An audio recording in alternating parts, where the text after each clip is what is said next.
Un Québécois dénonce les conditions de vie de son frère dans l'aile psychiatrique de l'hôpital de Maria, en Gaspésie. Depuis 2 ans, Michel Audet voit son frère régulièrement être attaché à son lit ou encore enfermé seul dans un local. Des mesures de dernier recours qui devraient être exceptionnelles, mais qui sont employées à chaque jour. La raison donnée par l'hôpital? Un manque de personnel. Un argument qui donne froid dans le dos à la famille et aux protecteurs du citoyen. Le reportage d'Isabelle Larose. Quand ça allait pas bien, c'était attaché pieds, mains, puis des fois ceinture. Depuis 2 ans, Michel Audet voit régulièrement son frère attaché à son lit d'hôpital. Ce patient, dont nous tairons le prénom, souffre de problèmes de santé mentale. Le département de psychiatrie de l'hôpital de Maria est devenu son milieu de vie depuis le printemps 2021, à la suite de la fermeture de la famille d'accueil où il logeait.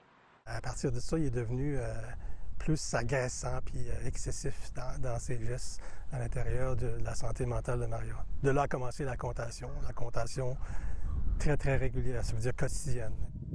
Michel Audet croyait que la situation serait temporaire, mais elle perdure depuis 2 ans, au point où il s'est adressé à 2 reprises à la commissaire aux plaintes du CIS de la Gaspésie et au protecteur du citoyen. Dans un rapport déposé le 7 juillet, dont Radio-Canada a obtenu copie, le protecteur du citoyen affirme que l'examen du dossier médical du frère de Michel Audet démontre que des mesures de contrôle ont été utilisées sur une base quotidienne depuis sa réadmission à l'unité psychiatrique en octobre 2022. C'est des mesures qui ne doivent avoir qu'une utilisation minimale et exceptionnelle. La loi est pourtant claire, rappelle cet avocat.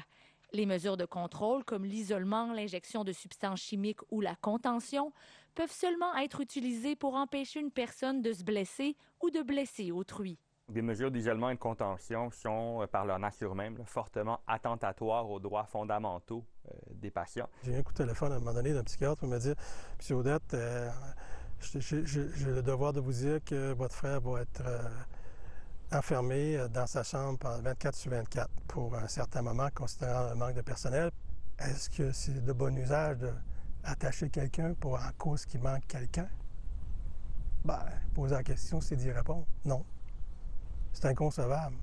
Le protecteur du citoyen donne raison à Michel Audet et soulève plusieurs lacunes quant à l'application des mesures de contrôle à l'égard de son frère.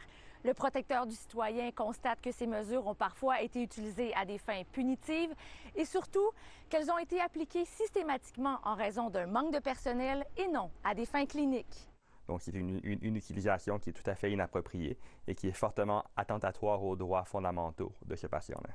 D'adaptation aux besoins particuliers. Dans son rapport, le protecteur du citoyen affirme également que l'hôpital de Maria n'a pas fourni d'efforts continus de manière proactive pour améliorer la situation du frère de Michel Audet.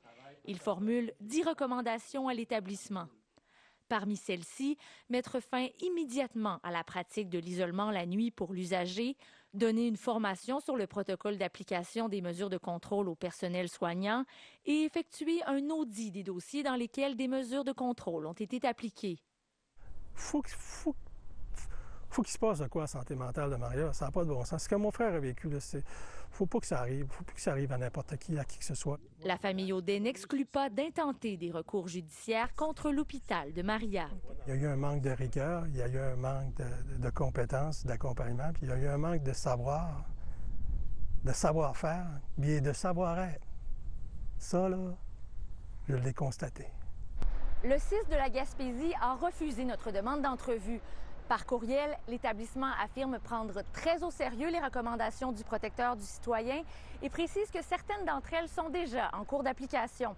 Quelques jours après le dépôt du rapport, le frère de Michel Audet a d'ailleurs été transféré à l'Institut universitaire en santé mentale de Québec pour une évaluation plus approfondie de son état. Ici Isabelle Larose, Radio-Canada, Maria.